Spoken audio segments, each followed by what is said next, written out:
தமிழ் சுவைஞர்கள் அனைவருக்கும் வணக்கம். இன்றைய காணொளியில் நாம் பார்க்க இருக்கும் தலைப்பு பிழைகளை தவிர்க்கும் எளிய வழிமுறைகள் 10 குறித்த பதிவைத்தான் இந்த காணொளியில் நாம் காண இருக்கின்றோம். வாருங்கள் காணொளிக்குள் செல்லலாம். காணொளிக்குள் செல்வதற்கு முன்பாக இந்த காணொளியினுடைய நோக்கத்தை தெரிந்து கொண்டு பிறகு காணொளிக்குள் செல்வது சால பொருத்தமாக இருக்கும். அந்த அடிப்படையில் இதற்கு முன்பு நாம் பார்த்த காணொளியில் தமிழை எழுதுகின்ற பொழுது பிழைகள் நேரிடுவதற்கான காரணங்கள் என்ன என்பதை குறித்த பதிவை கண்டோம். அந்த காரணங்களை கண்டறிந்த பிறகு மீண்டும் அப்படியே நாம் தமிழை எழுதுகின்ற பொழுது காரணத்தை தெரிந்து கூட பிறகு தவறு செய்வது என்பது ஏற்க முடியாத ஒன்று. எனவே அந்த காரணங்களை கண்டறிந்த பிறகாவது நாம் இந்த காணொளியில் சொல்லக்கூடிய இந்த 10 எளிய வழிமுறைகளை பின்பற்றி நாம் தமிழில் பிழையின்றி எழுதலாம். வாருங்கள். நம்ம தமிழை எழுதுகின்ற பொழுது எப்படி பிழை இல்லாம தவறு இல்லாம எழுதுவது? இன்னைக்கு இருக்கக்கூடிய இளைய தலைமுறையினருக்கு, குறிப்பாக பள்ளி பருவத்திலிருந்து கல்லூரி வரக்கூடிய மாணவர்களுக்கு எழுத்தாற்றல் என்றாலே சற்று கடினமாகத்தான் தெரிகிறது. எனவே அவர்கள் நான் கூறக்கூடிய இந்த 10 வழிமுறைகளை எளிமையாக பின்பற்றினால் கண்டிப்பாக நீங்கள் எழுதக்கூடிய தமிழில் பிழைகளை முற்றிலுமாக குறைத்து கொள்ளலாம், தவிர்த்து விடலாம். அந்த 10 வழிமுறைகள் முறைப்படி நான் கூறுகிறேன். முதலாவதாக நம்ம எழுதக்கூடிய எழுத்தாற்றலுக்கு நாம் முக்கியத்துவம் கொடுத்து எழுத வேண்டும் என்றால் முதற்கண் நாம் உற்று நோக்கி வாசிக்க வேண்டும். உற்று நோக்கி வாசித்தல் என்றால் என்ன? நாம் என்ன வாசிக்கிறோம், எதை வாசிக்கிறோம் என்று முதலில் அந்த வாசிக்கின்ற பொழுதே வாசிப்பிலே பல வகை இருக்கிறது. கவனத்தை எல்லாம் எங்கேயோ வைத்துக்கொண்டு நானும் படிக்கிறேன்ற பெயருக்கு படிக்கிறது ஒன்று, இல்லை அப்படின்னா நுனிப்புள் மேய்வதை போல படிப்பது ஒன்று, கடமைக்கு படிக்கிறதுன்றது ஒன்று. இந்த மாதிரி வாசிக்கிறதுல கூட பல வகையான வாசிப்பு இருக்கின்றது. அப்போ நம்ம பிழைகளை தவிர்க்கணும்னு நினைச்சு வாசிக்கிறோம் அப்படின்னா எந்தெந்த அடிப்படையில் எல்லாம் நாம் வாசிக்க வேண்டும் என்று சொன்னால், முதலில் உற்று நோக்கி வாசித்தல். உற்று நோக்கி வாசித்தல் அதனால எப்படி பிழைகளை தவிர்க்க முடியும்?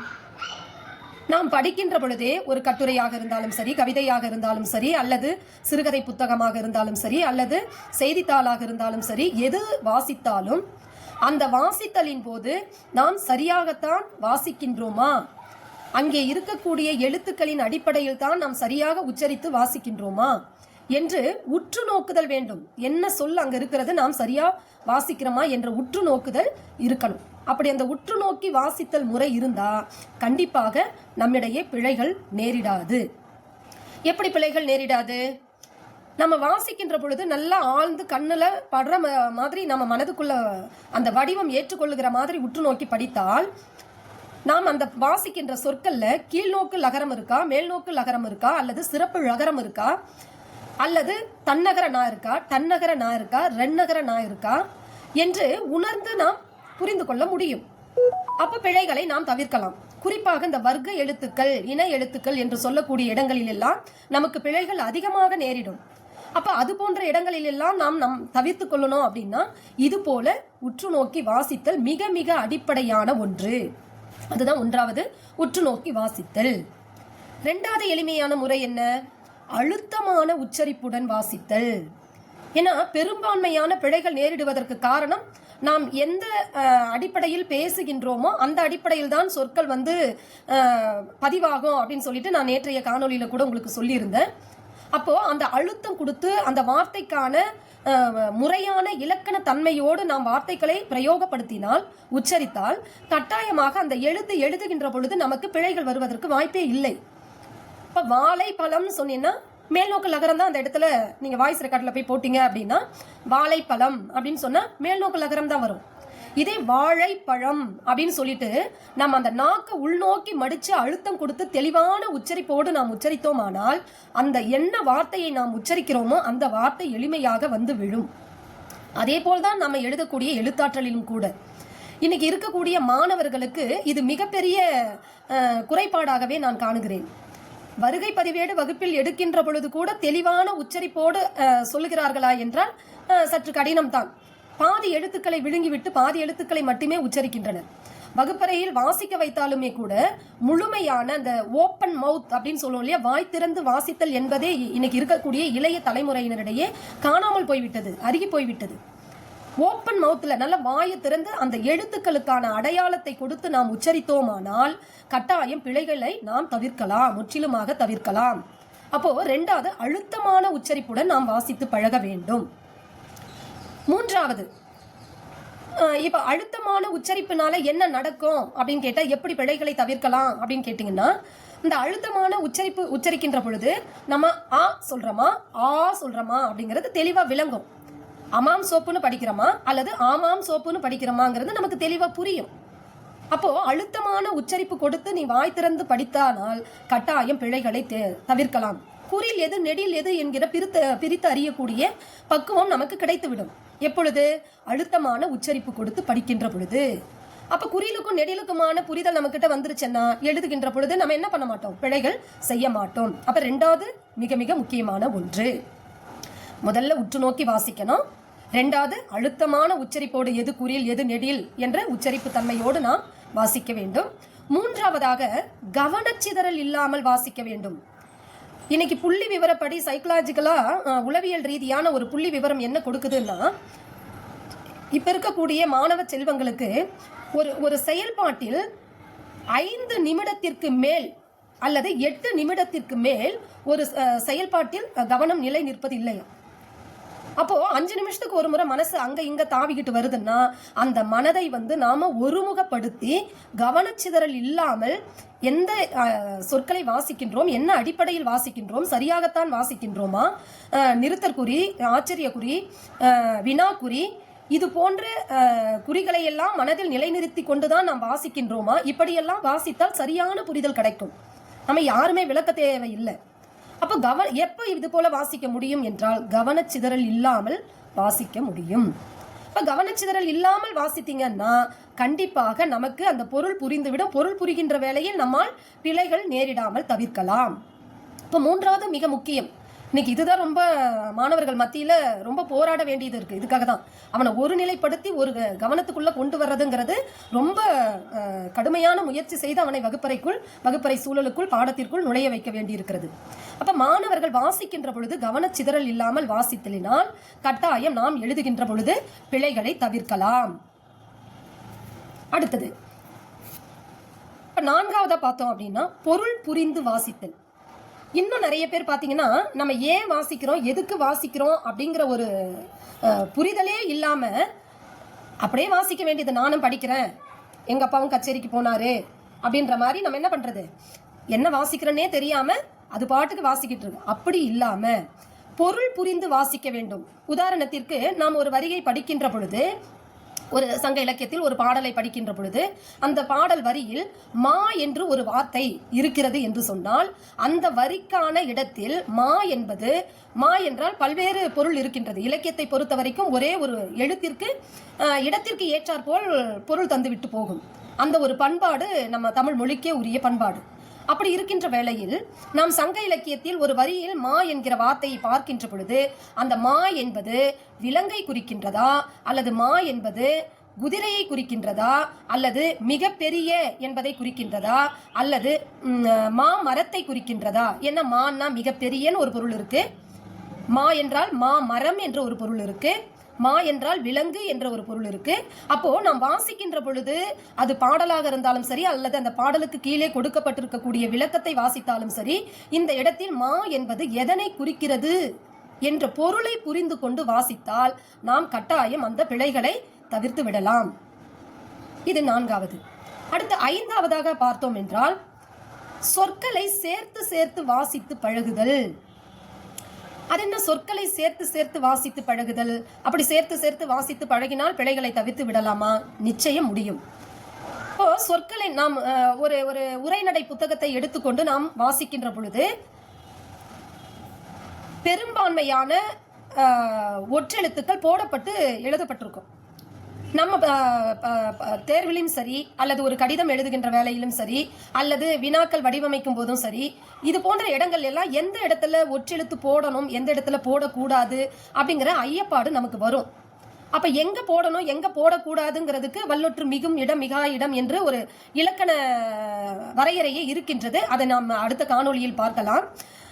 இது நம்ம அந்த இலக்கணத்தை தெரிந்து கொள்ளாத போது கூட எப்படி இதையெல்லாம் நம்ம தவிர்க்க முடியும், ஒற்று இங்க வரணுமா வராதா அப்படின்னு தவிர்க்கலாம் அப்படின்னு பாத்தீங்கன்னா, நீங்க நிறைய வாசிக்கின்ற பொழுது, உரைநடை புத்தகங்களை எல்லாம் வாசிக்கின்ற பொழுது எந்தெந்த இடங்கள் எல்லாம் இக்கு, இச்சு, இப்பு, இத்து போன்ற ஒற்றெழுத்துக்கள் மிகுந்து வருகின்றன, நிலைமொழி இறுதியில் என்னவாக நிற்க, வருமொழி முதலில் என்ன எழுத்து வரும்போது ஒற்றெழுத்துக்கள் வந்து மிகுகிறது என்பதை நாம் வாசிக்கின்ற வேளையில் சொற்களை சேர்த்து சேர்த்து படிக்கின்ற பொழுது கட்டாயமாக நம்மால் அந்த ஒற்று பிழைகளை தவிர்க்க முடியும்.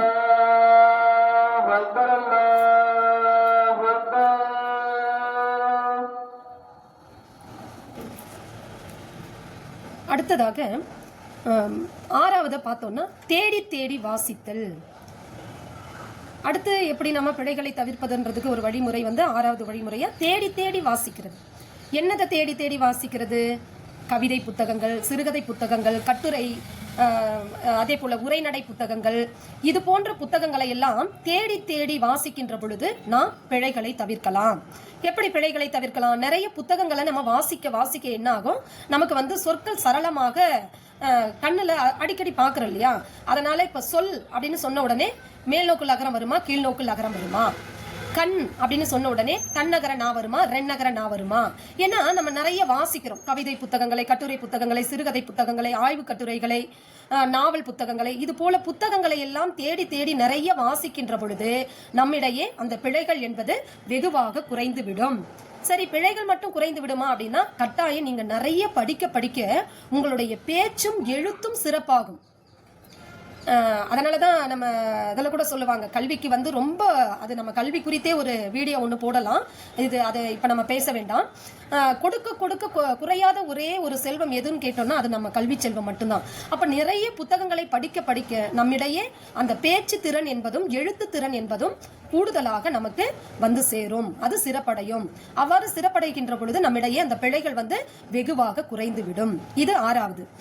அடுத்து ஏழாவதா என்ன பார்க்கலாம் அப்படின்னா, செய்திகளை வாசித்தல், செய்தித்தாள்களை வாசித்தல். டிவியில நம்ம தொலைக்காட்சியில வந்து செய்தி வாசிக்கின்ற பொழுது கேட்கிறதும் சரி, நீங்க செய்தி வாசிப்பாளர்களை எல்லாம் கூர்ந்து கவனித்தால் ஒன்று புரியும். அவங்களுடைய உச்சரிக்கும் விதம் ரொம்ப அற்புதமா இருக்கும். அந்த லகர அழகரங்கள், அதே போல நகர நகரங்கள், இதெல்லாம் அந்த நாக்கு என்ன பாடுபடுங்கிறத நீங்க அந்த செய்தி வாசிப்பின் போது உற்று நோக்கி பாருங்க, நல்லாவே புரிய வரும். அதே போல செய்தித்தாட்களை தினமும் நம்ம வாசிக்க வாசிக்க எழுத்துக்கள் நம்ம வசம் வந்துடும். சொற்களை நிறைய பார்க்க பார்க்க நமக்கு அந்த பிழைகள் வந்து கட்டாயம் குறையும்.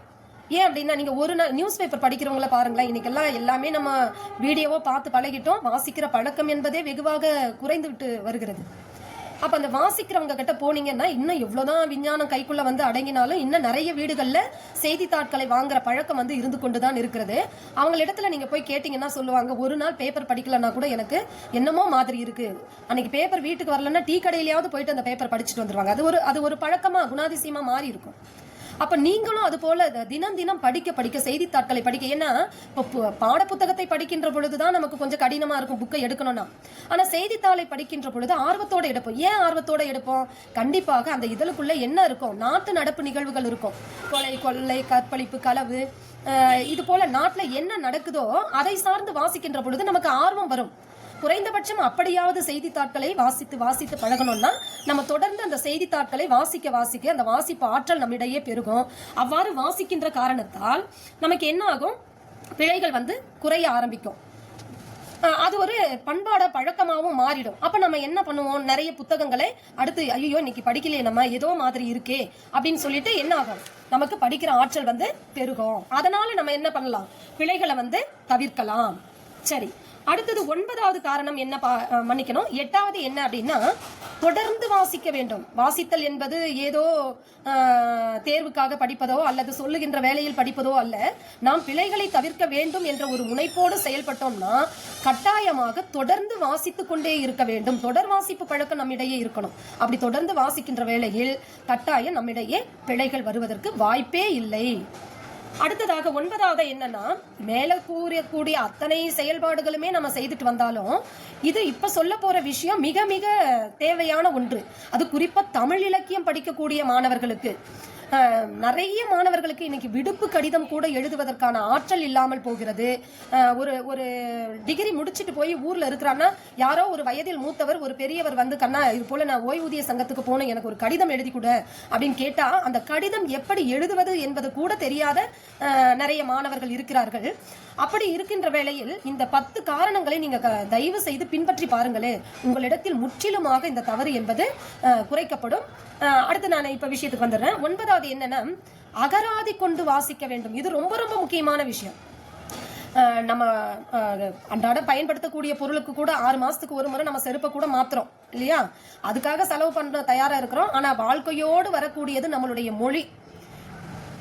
தூங்கி எழுந்ததிலிருந்து அடுத்த தூங்க போற வரைக்குமே நம்மளுடைய தேவைகளை எதால சொல்லி நிறைவு செய்துக்கிறோம்னா நம்மளுடைய மொழியால தான் நம்மளுடைய தேவையை நிறைவு செய்துக்கிறோம். அப்ப வாழ்நாள் முழுக்க நம்ம கூடவே வரக்கூடிய மொழிக்கு நாம் எவ்வளவு முக்கியத்துவம் கொடுக்க வேண்டும் என்று கொஞ்சம் நம்ம சிந்திச்சு பார்க்கணும். அப்படிப்பட்ட மொழிக்காக நம்ம செலவிடுவதில் தவறு ஒன்றுமே இல்லை. அதனால குறைந்த விலையில் கூட ஒரு அகராதி, தமிழ் டு தமிழ் ஆங்கிலம் அப்படின்னு சொல்லிட்டு அகராதிகள்லாம் விற்கிறது. அந்த அகராதியை வாங்கி கொண்டு நாம் படிக்கின்ற வேளையில் அந்த அகராதியை, ஆங்கிலத்தில் டிக்ஷனரின்னு சொல்லுவோம் இல்லையா, அந்த அகராதியை பக்கத்தில் வைத்துக்கொண்டு நம்ம படிக்கிற ரொம்ப கடினமான வார்த்தைகள் இருக்கும். சில இடங்கள்ல இன்னைக்கு இருக்கக்கூடிய மாணவர்களிடையே காணப்படக்கூடிய மிகப்பெரிய சிக்கல் என்ன தெரியுங்களா? பொருள் என்னவென்றே தெரியாமல் படிக்கின்றது. அதுக்கான பொருள் என்னன்னே தெரியல, ஆனா மனப்பாடம் பண்ணிடுறது. அப்ப எங்க எல்லாம் வரி வரியா நமக்கு வார்த்தைக்கு வார்த்தை பொருள் தெரியணுங்கிற அவசியம் இல்ல. நம்ம படிக்கின்ற பொழுது ஏதோ ஒரு வார்த்தை, கடினமான வார்த்தையை கேட்டிருப்போம், ஆனா இதுக்கு முன்னாடி வகுப்புகள்ல கூட அதுக்கான பொருள் நம்ம தெரிஞ்சுட்டு வரல அப்படின்னும் போது அப்ப அகராதி எத்தனை காலம் தான் அந்த வார்த்தை பொருள் தெரியாமலே நம்ம வாழ்க்கையில பயன்படுத்திட்டு போறது. ஒரு நாள் உட்காந்து, ஒரு முறை உட்காந்து அந்த வார்த்தை நம்ம வாசிக்கின்ற பொழுது வந்து சேர்ந்துருச்சுன்னா உடனடியாக நாம் பொருள் தெரிஞ்சுக்காம படிக்கிறோம், இதுக்கு என்ன பொருளும் பார்த்துடலாம். அப்படி பார்த்து பொருள் புரிந்து படிக்கின்ற வேளையில் கட்டாயம் நம்மளால பிழைகளை தவிர்த்து விடலாம். அப்ப அகராதியை வைத்துக் கொண்டு வாசித்தல் பழக்கம் என்பதும் மிக மிக வேண்டப்படக்கூடிய ஒன்றாக இருக்கிறது. நிறைவாக இன்னைக்கு இந்த 10வது கருத்தை நான் சொல்லும் போது கொஞ்சம் மாணவர்கள் இடத்துல நிதானமா நிறுத்தியே சொல்லணும்னு ஆசைப்படுறேன். நம்ம படிக்கிற காலகட்டத்துல, நாங்க படிக்கிற குறிப்பா நம்மன்றதை விட ஒரு குறிப்பாக ஒரு 50-60 வயதை கடந்தவர்கள் பள்ளி பருவங்கள்ல படித்திருந்த போது என்ன நடந்திருக்கும் அப்படின்னா, அது மனப்பாட செய்யுளாக இருந்தாலும் சரி, அல்லது எஸ்ஏ ரைட்டிங் என்று சொல்லக்கூடிய ஆங்கிலமாக இருந்தாலும் சரி, அல்லது தமிழில் கட்டுரை பகுதி என்று சொல்லக்கூடியதாக இருந்தாலும் சரி, எல்லாவற்றையுமே படித்து விட்டு பிறகு ஒரு முறையாவது எழுதி பார்ப்போம். அது அறிவியல் பாடமாக இருந்தாலும் சமூகவியல் பாடமாக இருந்தாலும், சமூகவியல்ல கூட ஆண்டு பேரெல்லாம் வரவே வராது, ஒரு முறை எழுதி பார்ப்போம். எழுதி பார்த்து படிக்கக்கூடிய அந்த மனோபாவம் என்பது இன்னைக்கு இருக்கக்கூடிய இளைய தலைமுறையினரே வெகுவாக குறைந்து கொண்டே வருகிறது. அவங்க ரிஸ்க் எடுக்கவே விரும்ப மாட்டாங்க. ஒரு முறை படிச்சுட்டாலே வந்துடணும். இன்னும் குறிப்பா சொல்லணும்னா 6 மாதம் நடத்தக்கூடிய பாடத்தை 6 நாள்ல உட்காந்து மனப்பாடம் பண்ணணும்னு நினைக்கிறாங்க. அது எப்படி கொண்டு போய் நம்ம தேர்வறைக்குள்ள எழுதி சாத்தியப்பட வைக்க முடியும்ன்றது தெரியல. அப்போ இந்த பண்பையை நாம் வளர்த்து கொள்ள வேண்டும். பிழைகளை தவிர்க்க வேண்டும் என்றால் நாம் படித்தவற்றை எழுதி பார்க்க வேண்டும். எழுதுகின்ற பொழுது கூட நிறைய பேர் எழுதிட்டேன்னா அப்படியே விட்டுறது கிடையாது. எழுதி பார்த்தவற்றை எனக்கு நிறைய பிழைகள் வருதுங்கிறவங்க ஒரு முறை எழுதிட்டு திரும்ப படிச்சு பார்க்கணும், சரியாதான் எழுதியிருக்கிறோமா. ஏன்னா எழுதும் போது ஒரு மனநிலையில் எழுதியிருப்பீங்க, அதை வாசிக்கும் போது தான் உங்களுக்கு புரிய வரும். அப்ப எழுதி பார்த்து வாசிக்க வேண்டும் ஒன்று. அதே போல எழுதி பார்த்து வாசித்து பிழைகள் அதிகம் நேரிடக்கூடியவர்கள் எழுதியவற்றை ஒரு முறை பதிவிடுவதற்கு முன்பாக மீள்பார்வைக்கு கொண்டு செல்லணும். அப்பொழுது நம்மளால பிழைகளை தவிர்க்க முடியும். எனவே அன்புக்குரிய நண்பர்களே, இந்த 10 விஷயங்களை நான் மீண்டும் ஒரு முறை இந்த 10 கருத்துக்களையும் உங்களிடத்துல முறைப்படி கூற விரும்புகிறேன். இந்த 10ஐயும் நீங்கள் கட்டாயம் பின்பற்றி பாருங்கள். தமிழில் கூடுமான வரையில பிழைகளை நம்மால் முற்றிலுமாக தவிர்த்து விட முடியும். முதலில் உற்று நோக்கி வாசிக்கும் பழக்கம் இருக்கணும். அடுத்து 2வது அழுத்தமான உச்சரிப்புடன் வாசித்தல் பழக்கம் இருக்கணும். 3வது கவனச்சிதறல் இல்லாமல் வாசித்து பழக வேண்டும். 4வது பொருள் புரிந்து வாசிக்க வேண்டும். 5வது சொற்களை சேர்த்து சேர்த்து வாசித்து பழக வேண்டும். 6வது தேடி புத்தகங்களை தேடி நாடி ஒவ்வொரு புத்தகங்களா இதில் என்ன சொற்கள் கிடைக்கும், இதில் என்ன சொற்கள் கிடைக்கும் என்று தேடி வாசிக்கின்ற பொழுது சொற்கள் நம் வசம் வந்துவிடும். அதனால் பிழைகள் தவிர்த்து விடலாம். அடுத்தது 7வது, செய்தித்தாட்களை தினமும் வாசித்து பழகக்கூடிய அந்த பழக்கத்தை நம்மிடையே வரவழைத்துக் கொள்ள வேண்டும். 8வது, தொடர்ந்து வாசிக்க வேண்டும். தொடர்ந்து வாசிக்கின்ற பொழுதுதான் நம்மிடையே பிழைகள் முற்றிலுமாக தவிர்க்கப்படும். அப்போ அது தொடர்ந்து வாசிக்கிற பழக்கத்தை வைத்துக் கொள்ள வேண்டும். 9வதாக, அகராதி கொண்டு வாசித்து பழக வேண்டும். சொற்களுக்கு என்ன பொருள் என்று தெரியாமலே மனனம் செய்வதை காட்டிலும் சொற்களினுடைய பொருளாளத்தை புரிந்து கொண்டு வாசித்து பழக வேண்டும். அடுத்தது 10வதாக, எழுதி பார்த்து வாசித்தவற்றை எழுதி பார்த்து பழகுதல் வேண்டும். பதிவிடுவதற்கு முன்பாக எழுதியவற்றை ஒரு முறை மீள்பார்வைக்கு கொண்டு சென்றுவிட்டு பிறகு பதிவிட வேண்டும். இப்படியான இந்த 10 முறைகளை நீங்கள் பின்பற்றினால் அன்புக்குரிய மாணவர்களே, கட்டாயம் உங்களால் தமிழை பிழையின்றி எழுத முடியும் என்று சொல்லி இந்த காணொளியை இத்துடன் நிறைவு செய்கிறேன். மீண்டும் அடுத்த காணொளியில் அடுத்த ஒரு வீடியோவோடு சந்திக்கலாம். அதுவரை உங்களிடம் இருந்து விடைபெறுவது உங்கள் முனைவர் ஜெயசித்ரா. நன்றி, வணக்கம்.